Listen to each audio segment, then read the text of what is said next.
Oke, kita lanjutkan untuk definisi nilai mutlak.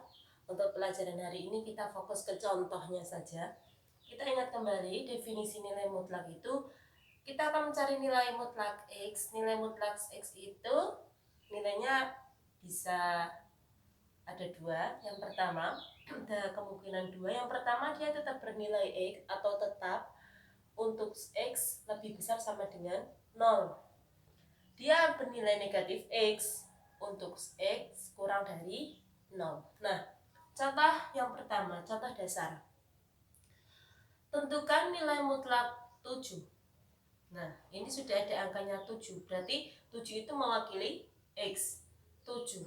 X. X-nya itu 7 itu lebih besar sama dengan 0 atau kurang dari 0.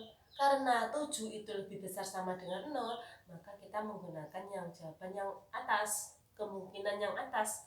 Kemungkinan yang atas apa? Nilai mutlak X sama dengan X. Nilai mutlak 7 sama dengan 7. Dia tetap. Gitu. Yang kedua, tentukan nilai mutlak dari negatif 4. Nah, di sini juga langsung ada angkanya.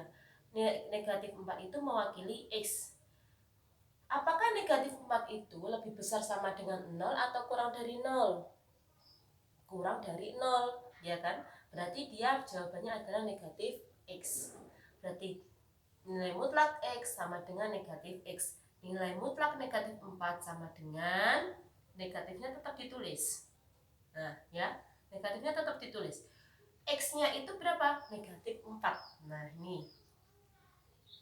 Negatif 4 itu X loh ya.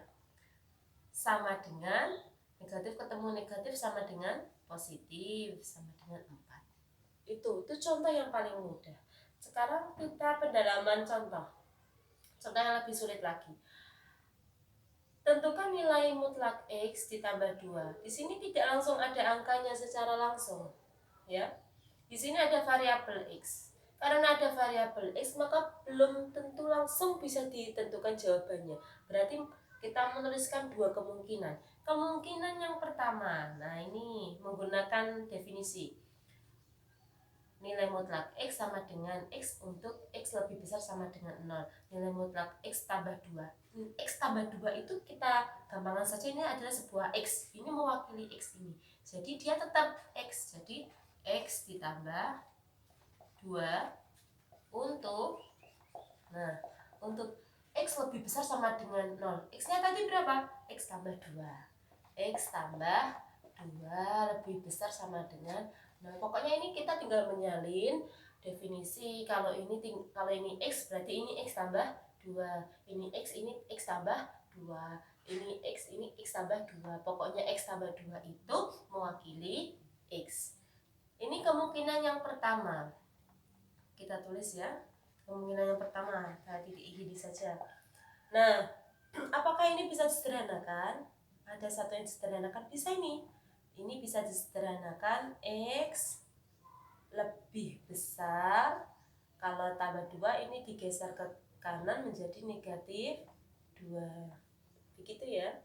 Itu ada di pelajaran MTS atau SMP. Nah, itu kemungkinan yang pertama. Kemungkinan yang kedua, atau nanti kita tulis kembali X tambah 2 untuk, nah ini boleh. Jadi X tambah 2 untuk X lebih besar sama dengan negatif 2.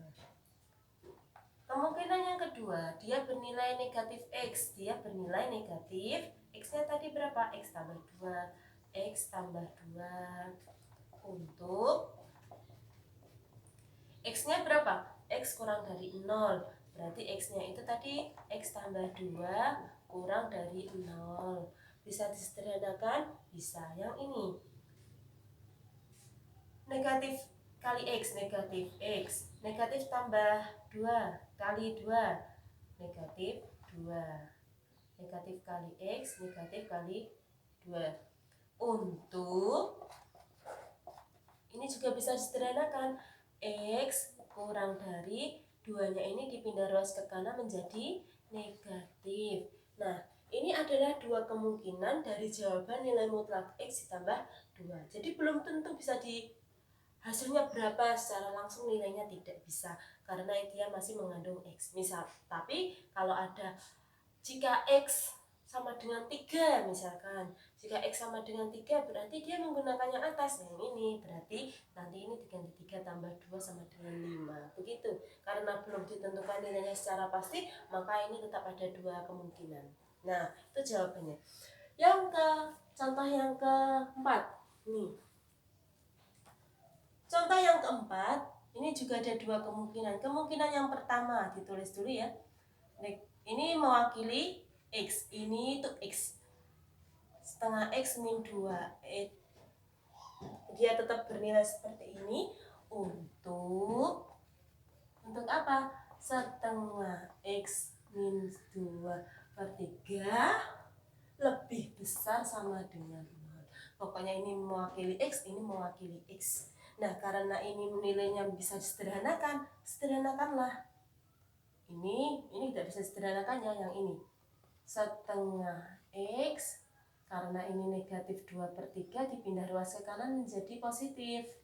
Menjadi 2/3. Nah, ini boleh ditulis, boleh tidak. Tulis saja biar mudah. 2/3 untuk Kemungkinan yang kedua, dia bernilai apa? Negatif. Negatifnya ditulis. Bernilai X. Negatif X. X-nya ini ya. Kita kasih tanda kurung aja karena banyak. Ini mewakili X. Ini mewakili X, ini negatif X gitu ya.